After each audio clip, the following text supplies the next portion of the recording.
expects them to go to CU, but they went to a college on the East Coast. But President, no. I don't know.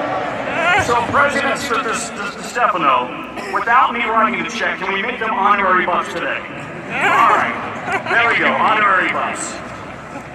It is a great privilege to be asked to share this moment of your success with all of you, with your friends, your families, your classmates, and your roommates.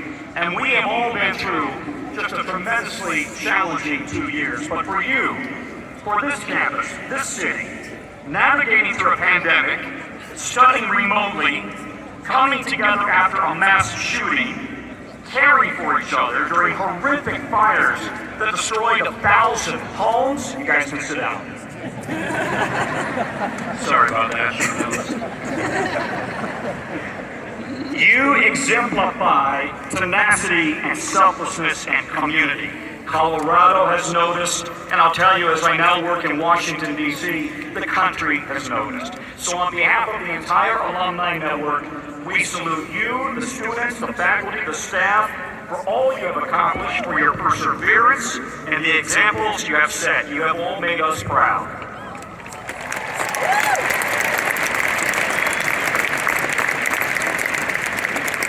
And we are back, and we are in person at Folsom. And if you don't mind, I mentioned my daughter Chloe. She graduated during the pandemic, and she did not have her own 4-year commencement acceptance opportunity like this. So if you don't mind, Chloe, welcome to your graduation too. Now I know what you're thinking, you just sat through 4 years of lectures and now you got to sit through one more. But here's the deal. These guys up here promised me I'd get more than the 2 minutes I typically get for NBC Nightly News or the Today Show, so I'm running with it, all right? Honestly, I don't remember a whole lot from my commencement speaker at the Event Center. It was Robert Redford, the Academy Award-winning actor, who also went to CU. Now, true story, 20 years later, I was at the NBC studios in New York, and I looked over and I realized I was standing next to him in the men's room, where men do what men do. Hey, you're my commencement speaker, I know you. I did not say that. I was tempted. I promise you, though, for the rest of your lives, when you meet new friends, new co-workers, neighbors, no matter where you live, especially if you're in another state, when they ask you where you went to college, when you say CU, you'll hear the same response. Oh, I always wanted to go to CU. True. But as we are gathered here today, you guys, we are also in the presence of giants, past and present. 145 years of giants who have changed this school, this state, this country, and the world. So if you are both excited and terrified about this day and what comes next, you're in good company. So were all of those giants. And yet look at what they did, what they believed in, what they built, what they fought for, and so will you. Sitting among you right now are people who will make both profound and subtle changes in the coming decades, discovering a new cure for cancer, developing a TV show, composing a new hit musical, writing poetry, making a difference in a child's life, inventing a smartphone, cleaning our air, our oceans, or saving the life of somebody in an ICU. The possibilities are endless. So while this moment in your life may be a bit intimidating right now, embrace it. This is the time to be Boulder. So I thought I would share with you a few risks that I took over the years that paid off. And yes, you will probably have to start out at the bottom of a career ladder somewhere, but chances are you will not have to start any lower than I did. Because underneath section 216, look underneath your feet, that's where I started. Down there, our student TV studio was beneath section 216, beneath those bleachers, down a long hallway tucked underneath into a dark corner. We all learned how to do interviews in that studio, how to write and edit our stories, run the cameras, get in front of the camera, read the breaking CU news. We had typewriters, not computers. None of us had ever heard of the internet before. Spam was something some of us lived off. But it was down there, down in that dark hallway in a makeshift studio, that I made CU TV history. I dropped my first on-air F-bomb.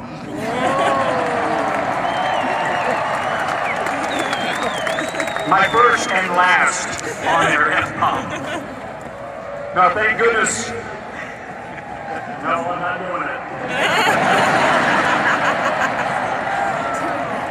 I learned my lesson. Thank goodness I learned my lesson on CU Boulder cable TV. And you know what? It was Boulder. Most people have heard an F-bomb here before. But it was a very good early lesson. Someone is always listening. Somebody is always watching, even more so today. When I graduated, I landed my first local TV reporting job in El Paso, Texas. And it was great. Kinda. I barely made any money, not enough to pay my rent and eat, but I was reporting from both sides of the U.S.-Mexico border. And it was there that I read a magazine article about a legendary network news correspondent based in Washington who reported every day for NBC. His name was Robert Hager. Now remember that name. That's my job that I want someday, I thought. That's my goal.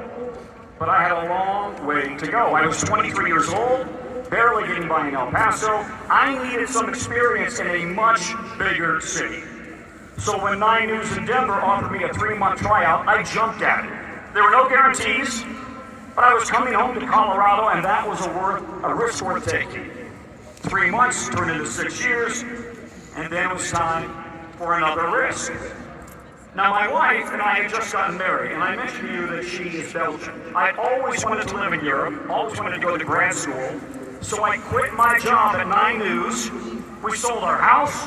We moved to her hometown near Brussels, where I started grad school at the age of 31, studying international business. My friends at Channel 9 thought I was crazy. I was one of the top reporters at one of the top stations in the country, and I was just going to quit and move to Europe. But I figured it would work out. Somehow it worked out. New country, it would be great. Sure enough, the night before my last grad school final, CNBC called, offered me a job as a London anchor. New country, new job, new city. We had a brand new baby, a lot of excitement, a lot of stress, but we went for it. 2 years in London, then 6 years in New York with CNBC covering the stock markets. But if I was going to accomplish my dream of becoming a network correspondent, I was going to have to do something. Which led me to a rather audacious move at a charity event in New York City that I was asked to attend. NBC and CNBC were sharing a table, the seating chart carefully arranged by the front office. When I arrived early, I saw that I would be sitting at the table with Brian Williams, the new anchor of NBC Nightly News. But his name card was on the other side of the table, and this was a big table. And I thought, I gotta talk to him, but I'm completely on the opposite side here. Yeah. So I very slyly walked around the table, slid my name card in front of the plate next to his. Just the vice president for NBC News pushed it aside. A few minutes later, Brian walked in. He did a double take. Somebody had clearly messed with the seating arrangement. Didn't know anything about it. Halfway through dinner, then I got up the courage to say, "What does it take to get on your radar?" "Oh, you're on it now." Pretty sure he figured out he didn't swap. Yeah, right. But with Brian's help, a few months later, I moved from CNBC to NBC News, the mothership in New York. I had made it, I thought. It could not get any better. Until a few months later, when Tim Russert called me, the legendary anchor of Meet the Press and the Washington bureau chief. Tim called me to say Robert Hager was retiring. Remember that name? Yes. The same network correspondent who I had read about in El Paso 15 years earlier. Would I be interested in moving to Washington to take the very job I said I wanted when I was just starting out? So, my dream had suddenly come full circle. After a lot of hard work, long days, taking a few risks along the way, and that rather cheeky move at a dinner in New York. Actually today, it's come full circle, because I am back at Folsom Stadium, only I'm standing on top of the bleachers, not underneath the bleachers. starting my career. Anything is possible. My goal when I started was to see the world on somebody else's credit card, to search for truth and facts, talking to the world's experts on any given topic any day. And as you know, your degree does not suggest you know it all. It suggests that you know how to learn, how to investigate, how to contemplate, how to search for answers. And your bosses will surely demand honesty and accountability from you. And you will surely demand that someday from the people who work for you. At its core, journalism is about finding and holding our government, our elected officials, our communities, ourselves accountable to the democracy, to truth and to facts, no matter how uncomfortable or how inconvenient. It's not easy when the national discourse is contaminated so often with disinformation and falsehoods. It demands that we get up every morning committed to listening to all sides, to helping the audience find the truth through facts, context, and perspective. Exactly what you have been doing here. So think about your time at CU. The best professors, those who really made you think, are often those who you may not really agree with. But the way they said something made you rethink your preconceived ideas and dig deeper for answers, right? You know, the founding fathers called for common sense in our government. But as one of my professors here at CU said, no political party has ever had a monopoly on common sense, and often it's in short supply. And this is where it is, in fact, about you. We need you. As a society, we have become so intolerant of each other, screaming each other down in public forums, airports, planes, trying to gaslight or humiliate anybody who doesn't agree with us. Even when those are the same people who we turn to every day. When you call 911, do you ask the arriving firefighters who they voted for before they attack the fire? No. When the ER doctor says a family member needs emergency surgery, do you question their motives based on their party affiliations?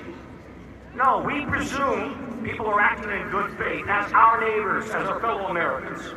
And if the facts on the ground change, if the diagnosis changes, if the fire grows larger, we expect the response will also change.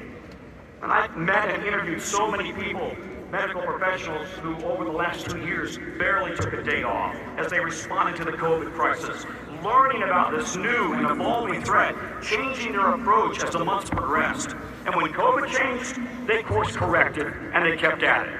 They saved countless lives, and they allowed us to gather here today.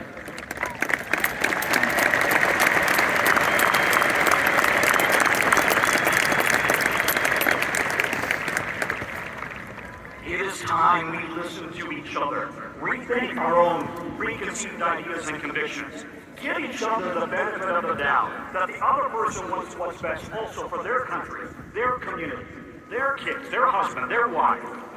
As someone who spent a career trying to listen to all sides, I've found that I am more drawn to people who speak in commas and question marks and caveats than screaming at exclamation points. Anybody can scream. You are graduating from a top university that for 4 years has encouraged you to study, to learn, to explore, and to come to fact-based conclusions. Regardless of your major, you have earned fact-based degrees. Physics grads, let me hear you, physics grads. Newton's 3 laws of motion, law of inertia, law of motion, and for every action there is an equal but opposite. Thank you. Music grads, how many notes are in an octave? 8, unless you're a jazzer, and then it's 12, right?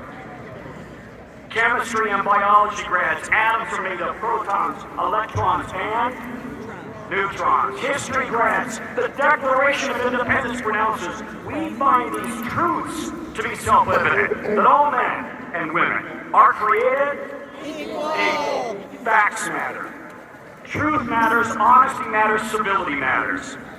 Our social media culture, the way that we talk to and about each other, it starts with us, everybody. So let's change things, you and me. Enough of the online rants, of the profanity, of body shaming, racism, anti-Semitism. Enough of up versus down, right versus left. If we change things, we will unlock the vast potential of your generation and the entire country. And if we don't start, who will? As you start your post-senior life, those are actually secrets to success. In whatever you do, kindness, respect, and outreach.